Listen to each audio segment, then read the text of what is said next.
ನಮಸ್ಕಾರ ವೀಕ್ಷಕರೇ, ಶ್ರೀಗರಿ ವಾರ್ತೆಗರಿಗೆ ಸ್ವಾಗತ.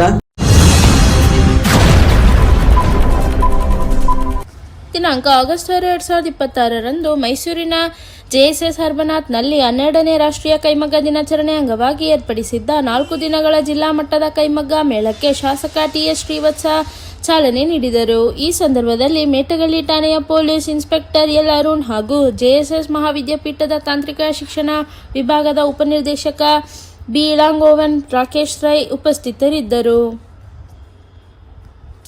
ಜೆಎಸ್ಎಸ್ ಹರ್ಬನಾಥ್ ಮೈಸೂರಿನಲ್ಲಿ ಕೈಮಗ್ಗ ಏನು ಹ್ಯಾಂಡ್ಲೂಮ್ದು ಎಕ್ಸಿಬಿಷನ್ನು ಇವತ್ತಿಂದ 4 ದಿವಸ ನಡೀತಾ ಇದೆ. ಈ ಕಾರ್ಯಕ್ರಮದಲ್ಲಿ ನಾನು ಮತ್ತು ಪೊಲೀಸಿನ ಹಿರಿಯ ಅಧಿಕಾರಿಯಾದಂಥ ಅರುಣ್ ಅವರು, ಇಲ್ಲಿಯ ಏನು ಹರ್ಬನಾಥ್ನ ಮುಖ್ಯಸ್ಥರಾದಂಥ ರಾಕೇಶ್ ಅವರು, ಅದರ ಜೊತೆಗೆ ನಮ್ಮ ಸ್ನೇಹಿತರಾದ ಖಂಡೇಶು, ಪ್ರದೀಪು, ವಾಣೀಶ್ ಅವ್ರ ಜೊತೆ ಇವತ್ತು ಈ ಕಾರ್ಯಕ್ರಮದ ಉದ್ಘಾಟನೆಗೆ ಬಂದಿದ್ದೀನಿ. ಇಲ್ಲಿ ಬಂದ ಮೇಲೆ ಗೊತ್ತಾಗಿದ್ದು, ಕರ್ನಾಟಕದಿಂದ ಸುಮಾರು 15ಕ್ಕೂ ಹೆಚ್ಚು ಜಿಲ್ಲೆಗಳಿಂದ ಕೈಮಗ್ಗದ ಏನು ಮಳಿಗೆಗಳು ಪ್ರದರ್ಶನಕ್ಕೆ ಮತ್ತು ಮಾರಾಟಕ್ಕೆ ಬಂದಿರುವಂಥದ್ದು.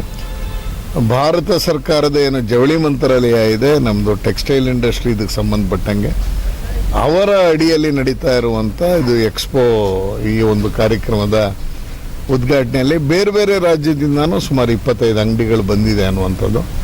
ಒಟ್ಟು ಸುಮಾರು 35-40 ಅಂಗಡಿಗಳು ಇವತ್ತು ಇಲ್ಲಿ ಬಂದು ಮಾರಾಟ ಮತ್ತು ಪ್ರದರ್ಶನಕ್ಕೆ ಇಡುವಂಥದ್ದನ್ನು ಮಾಡಿದ್ದಾರೆ.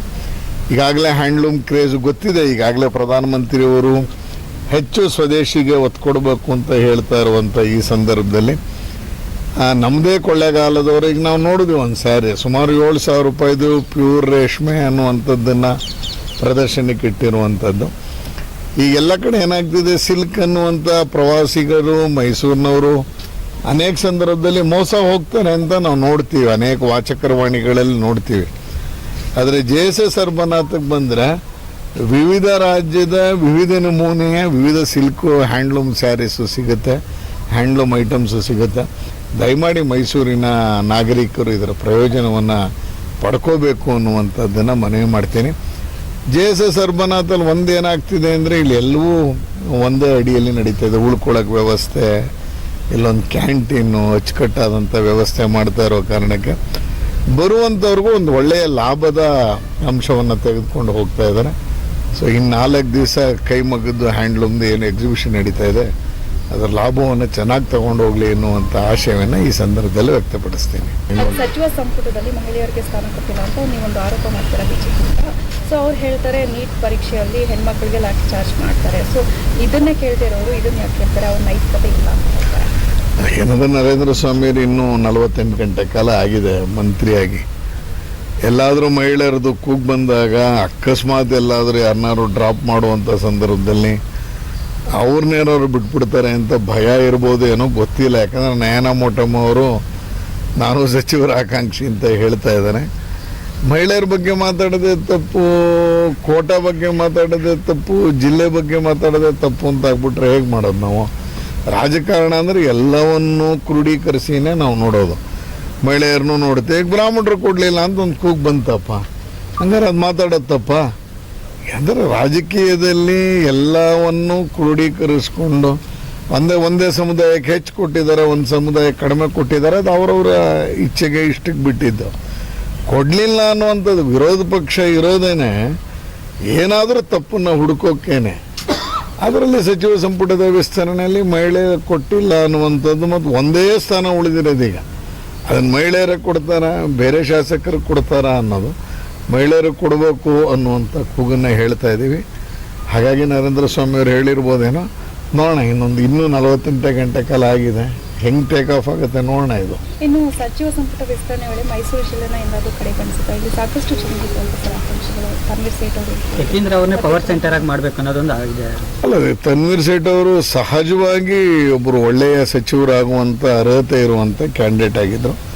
ಯಾತಕ್ಕೆ ಬಿಟ್ಟಿದ್ದಾರೆ ಅನ್ನೋದು ಗೊತ್ತಿಲ್ಲ, ಯಾಕೆ ಬೇರೆಯವ್ರನ್ನ ತೊಗೊಂಡಿದ್ದಾರೆ ಅನ್ನೋದು ಅವ್ರ ಪಾರ್ಟಿಗೆ. ಮೈಸೂರು ಜಿಲ್ಲೆಗಂತೂ ತನ್ವೀರ್ ಸೇಠ್ ಅವ್ರನ್ನ ಮಾಡಬೇಕಾಗಿತ್ತು ಅನ್ನೋದು ಎಷ್ಟು ಸತ್ಯನ. ಎಚ್ ಸಿ ಮಹದೇವಪ್ಪನವ್ರು ಯಾಕೆ ಕೈ ಬಿಟ್ರು ಹಂಗಾದ್ರೆ?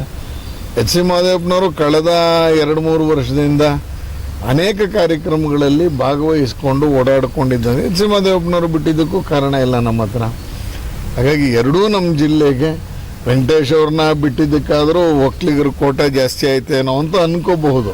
ಪುತ್ರ ವ್ಯಾಮೋಹದಿಂದ ಕೈ ಬಿಟ್ರು ಅಂತ ಅನ್ಸುತ್ತೆ ಸರ್ ಅಂತ ಬರ್ತಾ ಇದೆ ಈಗ, ಪುತ್ರ ವ್ಯಾಮೋಹದಿಂದ ಬಿಡ್ತಾ ಇದ್ದಾರೆ ಅಂತ. ಅದು ಎಲ್ಲ ಕಡೆ ಇದೆ, ಅದರದ್ದೇನು ಇದು ಅಂತಿಲ್ಲ. ಆದರೆ ಮಹದೇವಪ್ಪನವ್ರು ಬಿಟ್ಟಿದ್ದಕ್ಕಾಗಲಿ, ತನ್ವೀರ್ ಸೇಠ್ ಅವ್ರನ್ನ ತಗೊಂಡಿದ್ದಕ್ಕಾಗಲಿ, ತಗೊಳ್ಳದೇ ಇರೋದಕ್ಕೆ ಇನ್ನೂ ಕಾರಣ ಸ್ಪಷ್ಟವಾಗಿ ಗೊತ್ತಾಗಬೇಕಾಗಿತ್ತು. ಬಟ್ ಇವರಿಬ್ಬರು ನಿರೀಕ್ಷೆಯಲ್ಲೂ ನಾವೆಲ್ಲರೂ ಇದ್ವಿ. ಇಬ್ಬರು ಹಿರಿಯ ರಾಜಕಾರಣಿ. ಮುಂದಿನ ಒಂದೂವರೆ ವರ್ಷ 2 ವರ್ಷ ಚುನಾವಣೆಗೆ ಏನು ಹೋಗಬೇಕು ಅಂತಿದ್ವಿ. ಇವ್ರ ಸಹಕಾರದಿಂದ ಒಂದಷ್ಟು ಕೆಲಸ ಮಾಡಬೇಕು ಅನ್ನೋದಿತ್ತು. ಈಗ ಅದನ್ನು ಕಳ್ಕೊಂಡಿದ್ವಿ. ಸೂಟ್ಕೇಸ್ ರಾಜಕಾರಣ ನಡೀತೈತೆ ಅಂತ ಹೇಳ್ತೀರಾ? ಅದೇ ಅದು ಗೊತ್ತಿರೋದೇನೆ. ಇದ್ದಕ್ಕಿದ್ದಂಗೆ 3 ಲಿಸ್ಟ್ ಚೇಂಜ್ ಆಯಿತು ಅಂದರೆ ಅದೇ ತಾನೇ ಕಾರಣ ಅಂತ ಆಗಿದೆಯಲ್ಲ. ಅದು ಇದ್ದಿದ್ದೇನೆ, ಅದು ಕಾಂಗ್ರೆಸ್ಸಲ್ಲಿ ಅದು ಇದ್ದಿದ್ದೇನೆ. ಬಟ್ ನಮಗೊಂದು ಲಾಸ್ ಅಂದರೆ ತನ್ವೀರ್ ಸೇಠ್ ಆಗಲಿ ಮಹದೇವಪ್ಪನವ್ರನ್ನಾಗಲಿ ಬಿಟ್ಟಿದ್ದಾರೆ. ಭಾರತ ಸರ್ಕಾರದ ಜವಳಿ ಮಂತ್ರಾಲಯ ಇಲಾಖೆಯಿಂದ ನಮ್ಮ JSS ಮೈಸೂರು ಅರ್ಬನ್ ಹಾತ್ನಲ್ಲಿ ಇಂದು ನಮ್ಮ ನೆಚ್ಚಿನ ಶಾಸಕರು ಈ ಒಂದು ಮೇಳವನ್ನು ಉದ್ಘಾಟನೆ ಮಾಡಿದ್ದಾರೆ. ಈ ಮೇಳದಲ್ಲಿ ನಮ್ಮ ರಾಜ್ಯದ ಸುಮಾರು 15ಕ್ಕೂ ಹೆಚ್ಚು ಕೈಮಗ್ಗ ನೇಕಾರರು ತಮ್ಮ ಕೈಮಗ್ಗ ಉತ್ಪನ್ನಗಳನ್ನು ಪ್ರದರ್ಶನ ಮತ್ತು ಮಾರಾಟ ಮಾಡ್ತಾ ಇದ್ದಾರೆ. ಇದೊಂದು ನಮ್ಮ ನ್ಯಾಷನಲ್ ಹ್ಯಾಂಡ್ಲೂಮ್ ಡೇ ಸೆಲೆಬ್ರೇಷನ್ನ ಪ್ರಯುಕ್ತವಾಗಿ ನಮ್ಮ JSS ಮಹಾವಿದ್ಯಾಪೀಠದ ಅಂಗಸಂಸ್ಥೆಯಾಗಿರುವಂತಹ JSS ಮೈಸೂರು ಅರ್ಬನ್ ಹಾತ್ನಲ್ಲಿ ಇದನ್ನು ಆಯೋಜನೆ ಮಾಡಿರುವಂಥದ್ದು. ನಮಗೆಲ್ಲರಿಗೂ ಬಹಳಷ್ಟು ಸಂತೋಷ ಆಗ್ತಾ ಇದೆ. ನಮ್ಮ ನೆಚ್ಚಿನ ಶಾಸಕರಾದಂಥ ಶ್ರೀವತ್ಸ ಸರ್ ಅವರು ಬಂದು ಈ ಒಂದು ಮೇಳವನ್ನು ಉದ್ಘಾಟನೆ ಮಾಡಿದ್ದಾರೆ.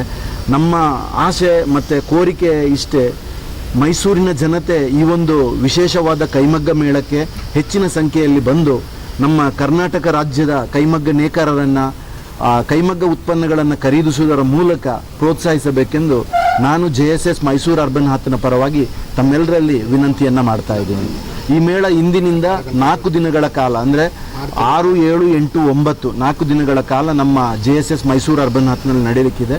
ಈ ಒಂದು ಮೇಳಕ್ಕೆ ಉಚಿತ ಪ್ರವೇಶ ಇರುತ್ತೆ. ತಾವೆಲ್ಲರೂ ಹೆಚ್ಚಿನ ಸಂಖ್ಯೆಯಲ್ಲಿ ಬಂದು ಮೇಳದ ಸದುಪಯೋಗವನ್ನು ಪಡ್ಕೋಬೇಕು ಅಂತ ನಾನು ವಿನಂತಿಯನ್ನು ಮಾಡ್ತಾ ಇದ್ದೀನಿ. ಮತ್ತೆ ಮುಂದಿನ ವಾರ್ತೆಗರಿಯಲ್ಲಿ ಭೇಟಿಯಾಗೋಣ. ಶ್ರೀಗರಿ, ನಿಮ್ಮ ಮನದಾಳದ ಗರಿ.